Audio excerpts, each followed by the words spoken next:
Hey there folks, the #1 Billy Idol fan from the Infinite Jukebox here with another album review, and today I wanted to bring to you another entry in my Rock Hall Reviews series for 2025. What is the Rock Hall Reviews, you may be asking? It's a yearly series I do where I talk about all of the current year's Rock and Roll Hall of Fame nominees one by one, reviewing an album by each of them, and then talking about whether or not I think that they should get in, as well as if I think that they will get in, because trust me, those are two completely different things with extremely different answers depending on the artist in question.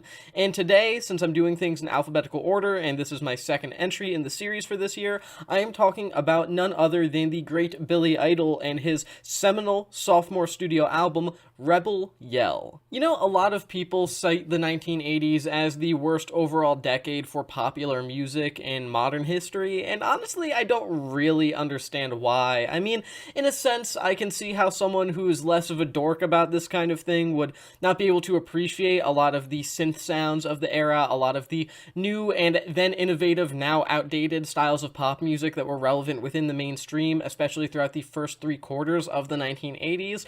But at the same time, I feel like more of it has held up pretty well than has not held up overall. I mean, the 80s has just about as much lock in the mainstream of things as any other decade really does, and I always think it's interesting to go back and hear a lot of artists that ended up honestly laying the groundwork for some of the most popular music out today. I don't think that you can really get to stuff like Dua Lipa or Chappell Roan or even someone from the 2010s like Lady Gaga without going first into the Madonnas and Eurythmicses and even some of the more gothic Depeche Mode type artists of that era who are pretty much 100% essential in telling the story of popular music in the Western Hemisphere. But I digress. I understand how a lot of artists also kind of sort of ended up just staying in that decade for the most part. I mean, plenty of musicians from the 1980s during the MTV era stayed in that part of the MTV era and didn't really translate over to the 90s particularly well. Maybe they felt a little too squeaky clean. Maybe they just got overruled by the grunge boom of the early 90s in the United States. Whatever it may have been, it's really no secret that a lot of the stars of 80s popular music were really not that relevant by the end of the decade, beginning of the next. That being said, I don't necessarily think that means anything bad in terms of quality of music, and to be totally honest, I think that some artists were kind of unfairly left in the dust and maybe had a little more to give creatively speaking.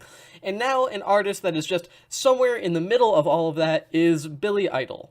What a man. What an interesting man. Starting out as a member and the frontman of first wave British pop punk band Generation X, putting out classic timeless genre tunes like Ready Steady Go and eventually the now immortal Dancing with Myself, Billy Idol went solo and put out his first full-length studio album in 1982 as a solo artist, a self-titled record that had a couple pretty big hits on it, most notably White Wedding, one of his most popular songs, and he immediately followed that up a year later in 1983 with this record, and then eventually followed this up in 1986 with Whiplash Smile, and overall it seemed like he was going to transition over into the 90s pretty decently overall. I mean, 1990s Charmed Life isn't a brilliant album by any means, but it's fine, and it was more commercially successful than newer releases by most of his peers at that point in time.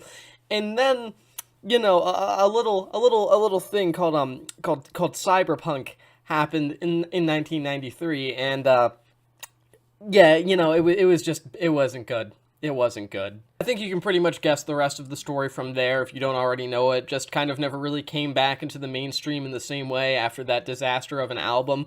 And as much as I would love to talk about Cyberpunk here, I don't think it's really fair to do a video talking about the quality of someone's career by specifically picking out what people pretty much agree to be their most misguided album, if not outright their worst. And really, that album is so fascinating as a piece of art that I think a Todd in the Shadows Train Records type video is better off in overall depicting it than just a spoken review like this. But a record like that has so much ambition yet so little to really say and is so poorly executed might make one feel like Billy Idol was never capable of being more than a singles artist. But honestly, going back to Rebel Yell here, that's just not the case. This is a genuinely excellent record, and while it may be anchored by the iconic singles and massive hits that came from this album, the deep cuts are regularly just as good, and it results in not only what I consider to be be his best solo album overall, but maybe the best record he was really ever involved with, including his other band and other works in his solo catalog. Billy Idol just sounds insanely charismatic here overall. I mean, I don't think anyone can really deny that that's his strongest quality as an artist. His presence and personality behind the mic, I would never say is unmatched or anything like that, but at the same time, I would say that he's definitely a singular presence that can't really be confused with any other artist of the era. I mean, by this point, his Generation X punk edge was still kind of ongoing, and that definitely gives him a edge against the competition as well. I mean, it really does feel like he's able to bring to the table a bit more grit than a lot of other new wave punk leaning or punk adjacent artists were able to deliver at this point in popular music. He kind of felt more authentic than what a lot of his peers felt like at the time.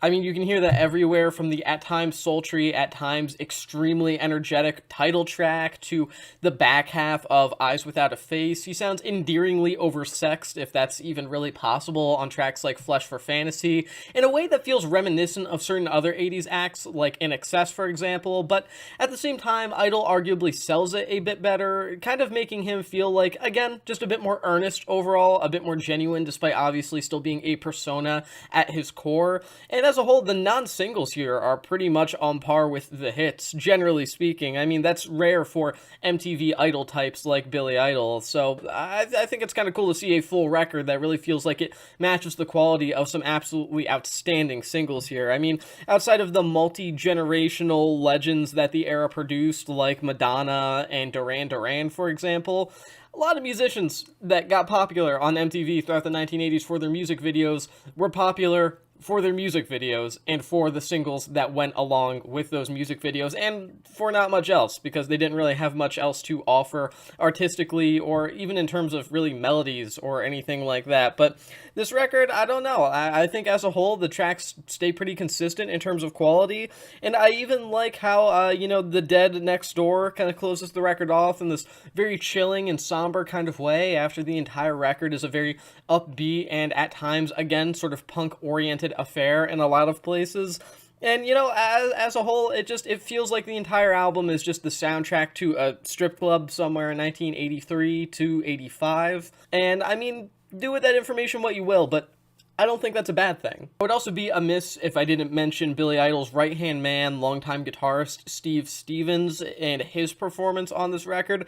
Guy's a pretty damn underrated guitarist. He can rip a really solid solo, but he has some great leading roles and parts and melodies here, especially some underappreciated moments on the deeper cuts like Crank Call, for example. And as a whole, I think that he's a solid addition to this record overall. Definitely essential in selling Billy Idol's sound and really bringing to the table that sort of rock god kind of tone and personality that Billy Idol always sort of had behind the mic and on stage as part of the whole persona and character. And I also think that Steve Stevens is nominated alongside Idol this year, so that's pretty interesting to see. I don't recall that having happened since Neil Giraldo was nominated alongside Pat Benatar when she got a couple of nominations before her eventual induction. And I mean, at least then it made more sense and was a bit more clear considering they're married. And well, last time I checked, Billy Idol and Steve Stevens aren't, probably. So I think it's interesting that this almost kind of sets a precedent that allows for longtime sidemen to be inducted via their performers' own work as well, which I don't necessarily know how to feel about. On one hand, it sort of feels like lacking in recognition for those sidemen, those sessions people, those touring artists, especially since that category isn't that relevant anymore, the whole sidemen idea. But at the same time, it's a nice way to get more people inducted that do genuinely deserve it. I would rather have Steve Stevens inducted alongside Billy Idol and then have another sessions musician like Carol Kay be inducted instead of just Billy Idol being inducted and then Steve Stevens being inducted separately. So it's a bit of a double-edged sword, I suppose.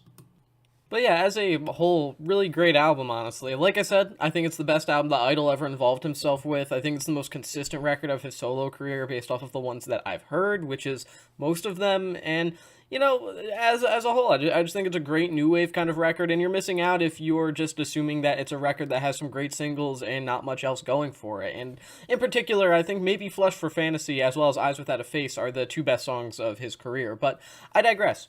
Excellent record. I'm going to give this album 4 stars out of 5. Which now brings us to the segment of the video where I talk about if I think Billy Idol should be inducted into the Rock and Roll Hall of Fame and get any sort of recognition adjacent to that? And the answer is, it's fine. Yeah, he's a fine pick. I have no qualms against it. I don't really have a ton of support for his induction either, but at the same time, I don't think he's a terrible choice for nomination or anything like that. I think that with Billy Idol, there are a lot of cases like him where I'm not that enthused by the idea of them being inducted, but that's only because there's such a large backlog of artists that I do also think deserve it.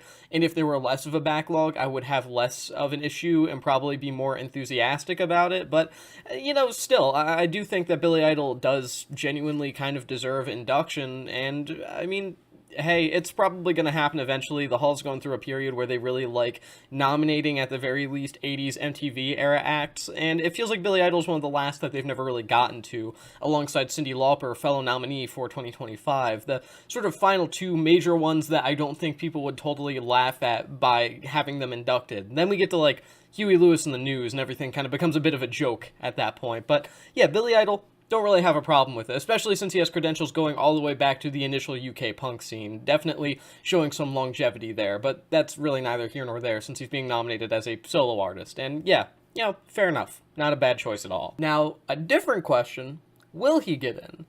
I'm gonna say there's like a 70% chance he does. That being said, I wouldn't be totally shocked if he didn't.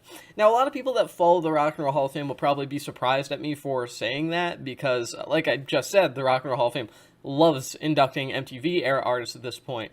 Plenty within the past 5 years in terms of inductees have been specifically 80s artists or 70s artists who eventually, became MTV-era 80s artists being inducted into the Rock and Roll Hall of Fame with notable music videos and big hit radio singles. That's exactly what Billy Idol is, right? Yeah, but also there's been kind of a trend where these seemingly really obvious slam dunk nominees just don't get in their first try for some reason. I don't know if it's because people assume they don't need the votes, so they don't vote for them and then they don't get inducted. But, that's what happened with Pat Benatar. That's what happened with Cyndi Lauper the first time that they were nominated. And, I mean, I just don't know if that's going to happen to Billy Idol or not. I mean, it totally could, honestly. There's a lot of massive names on the ballot this year, and I think that a lot of people could gravitate more towards Cyndi Lauper or even end up just voting for other big names not even remotely close to Billy Idol. We do have Outkast on the list this year. We have some other pretty major rock artists like Oasis. You have artists like Mariah Carey, one of the best-selling artists of all time there.